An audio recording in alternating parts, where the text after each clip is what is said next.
Bismillahirrahmanirrahim. Assalamualaikum warahmatullahi wabarakatuh.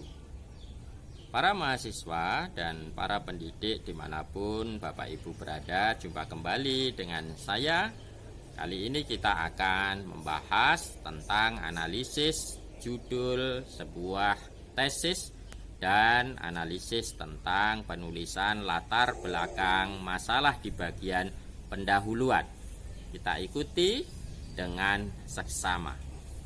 Langkah pertama di dalam menuliskan pendahuluan adalah membuat latar belakang masalah. Poin-poin yang harus ada di dalam menuliskan latar belakang masalah antara lain harus menggambarkan kondisi umum persoalan.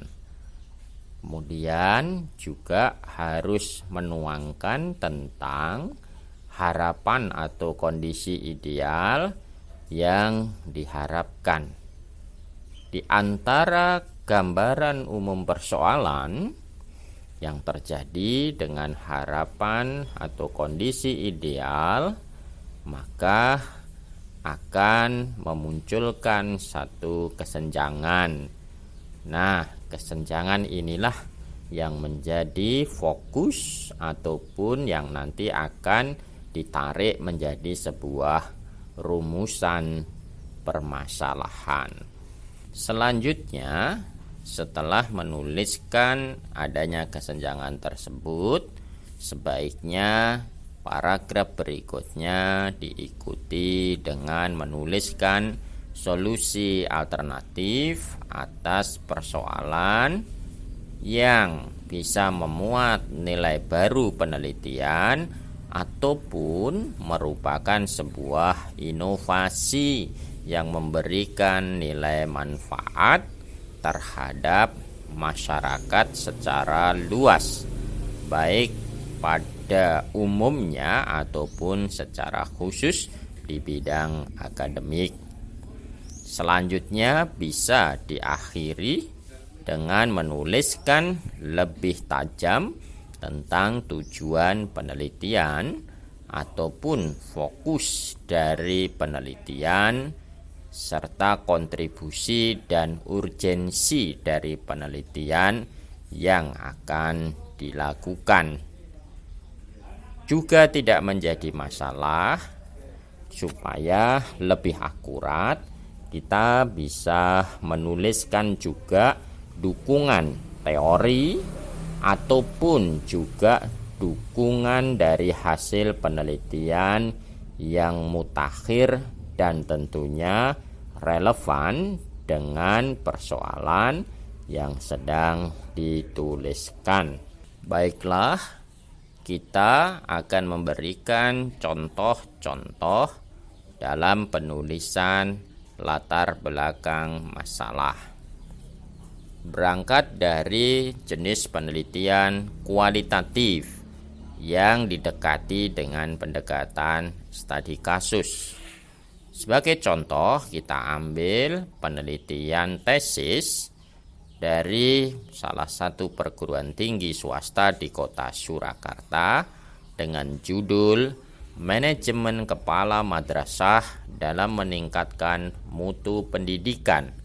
Studi kasus Madrasah Ibtidaiyah Muhammadiyah Karanganyar dan Madrasah Ibtidaiyah Muhammadiyah Mergomulyo Matesih Kabupaten Karanganyar tahun 2016 sampai 2018. Di dalam judul tersebut tergambar atau tertuliskan ada tanda kurung. Tanda kurung di dalam penelitian ilmiah, khususnya yang ada di beberapa negara, dianggap tidak lazim, sehingga bisa diganti dengan tanda titik 2. Atau judul ini nampaknya kalau disatukan menjadi sangat panjang, sehingga bisa melebihi dari 13 karakter. Maka saya menyarankan supaya judul ini disatukan dan diringkas sehingga bisa menjadi manajemen kepala madrasah dalam meningkatkan mutu pendidikan di dua madrasah Ibtidak Muhammadiyah Karanganyar dan Mergomulyo. Saya menyarankan judulnya berubah menjadi manajemen kepala madrasah dalam meningkatkan mutu pendidikan di MIM Karanganyar dan Mergomulyo Kabupaten Karanganyar. Baiklah, mari kita coba untuk mereview bagian latar belakang masalah dari judul tersebut.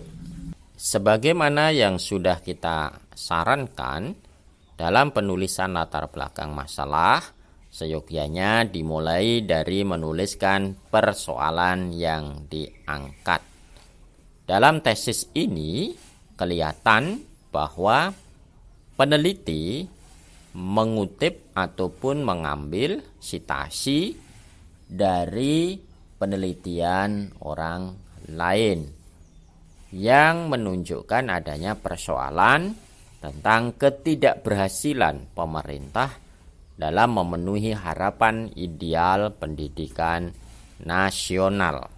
Data-data yang disajikan oleh peneliti diambilkan dari sumber-sumber yang relevan yang menggambarkan tentang persoalan umum terkait dengan pengelolaan madrasah.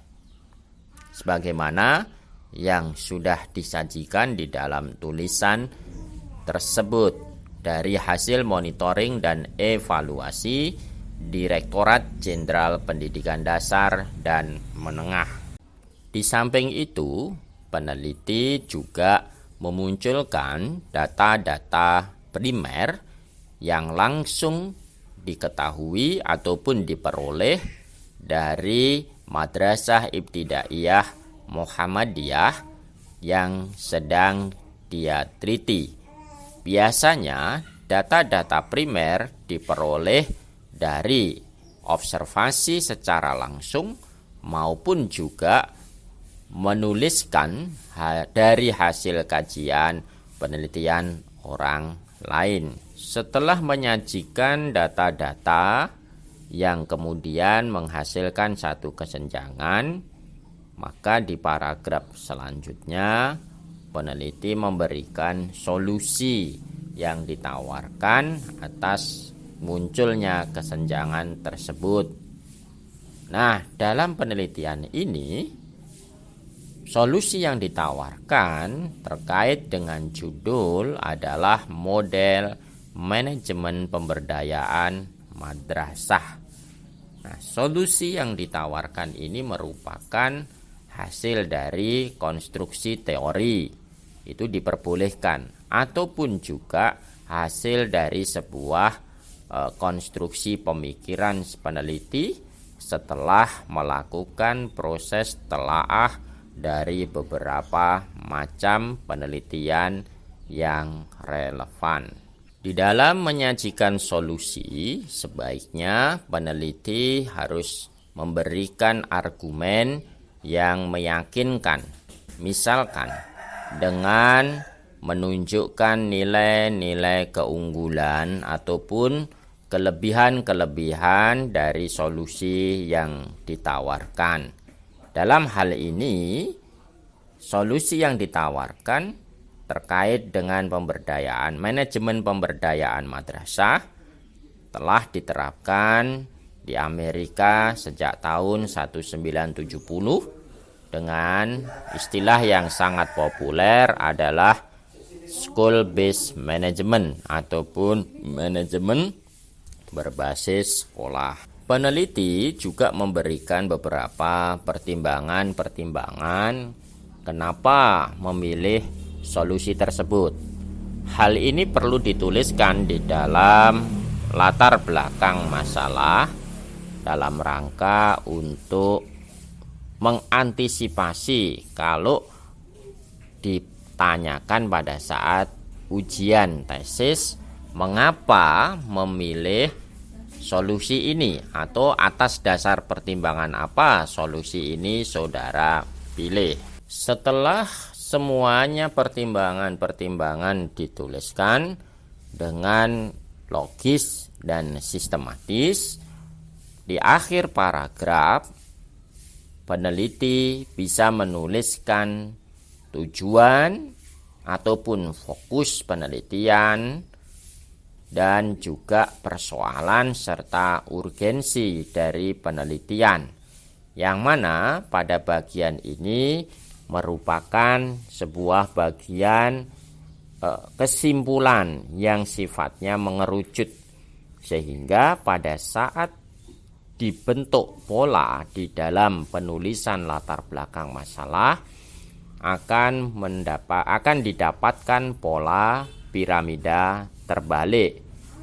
Dalam penelitian kualitatif lazim menggunakan pola penulisan dengan piramida terbalik, yakni berangkat dari sebuah problematika yang sifatnya deduktif akan mengerucut mengarah kepada penulisan yang sifatnya induktif, dari yang sifatnya umum ke arah yang sifatnya khusus. Kalau kita baca kembali tulisan latar belakang masalah pada contoh tesis tersebut, memiliki beberapa kelemahan, antara lain kurang dukungan data dari riset terdahulu yang relevan. Yang kedua, di dalam menuliskan paragraf nampak sekali bahwa panjang pendek paragraf kurang konsisten, sehingga ada semacam ketimpangan di dalam penulisan paragraf. Memang tidak ada aturan baku harus berapa paragraf, bahkan tidak ada aturan baku dalam satu paragraf harus berapa kalimat. Tetapi kaidah dan konsistensi sebagai salah satu prinsip penulisan sebaiknya diikuti oleh calon peneliti. Selanjutnya kita akan sampaikan contoh yang kedua, yakni pada jenis penelitian mix method dengan pendekatan evaluasi program. Bapak, Ibu, dan para mahasiswa semuanya, kalau kita mencermati dari judul ini, nampak sekali ada pemubadiran kata. Kemudian judulnya juga kelihatan sangat panjang. Maka kita harus bisa mempressure ataupun memberi tekanan pemilihan diksi yang betul-betul dipentingkan di dalam judul kita dengan tidak merubah esensi persyaratan dari sebuah judul yang baik. Yang saya maksud dengan pemubadiran kata atau terjadi perulangan kata, kita bisa saksikan dalam judul tersebut ada kata sekolah Islam terpadu. Itu tersebut di dalam judul sampai dengan 3 kali. Ini mengindikasikan adanya perulangan yang tidak perlu di dalam sebuah judul. Karena ada perulangan sampai 3 kali, maka judul juga terkesan menjadi panjang. Maka bisa disederhanakan sebagai berikut. Evaluasi standar pendidik dan tenaga kependidikan dengan model konteks input proses produk di Sekolah Dasar Islam Terpadu Nur Hidayah dan Insan Mulia Surakarta tahun pelajaran 2017-2018. Di samping itu, model CIPP sebenarnya bisa juga ditulis hanya dengan CIPP.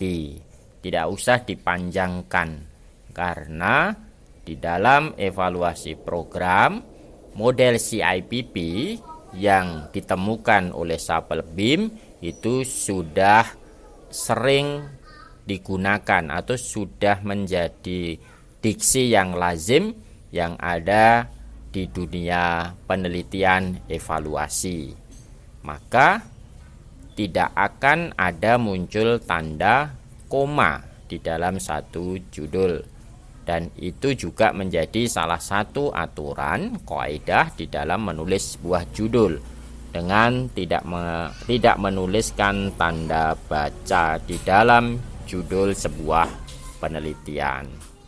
Selanjutnya adalah kita telaah tentang penulisan latar belakang masalah. Sebagaimana frame teori yang sudah pernah kita sampaikan, bahwa penulis atau peneliti bisa memulai dari menuliskan gambaran umum tentang persoalan yang akan diangkat. Dalam paragraf awal di tesis ini nampak jelas bahwa peneliti telah menuliskan pendidikan sebagai upaya dalam meningkatkan kualitas sumber daya manusia. Bahkan peneliti juga mempertegas bahwa pendidikan sebagai investasi masa depan. Ini merupakan prolog awal untuk bisa masuk kepada persoalan yang akan diangkat di dalam penelitian tesis ini. Selanjutnya nampak bahwa peneliti menuliskan fakta ideal ataupun harapan ideal tentang kualitas SDM yang menjadi salah satu indikator negara maju.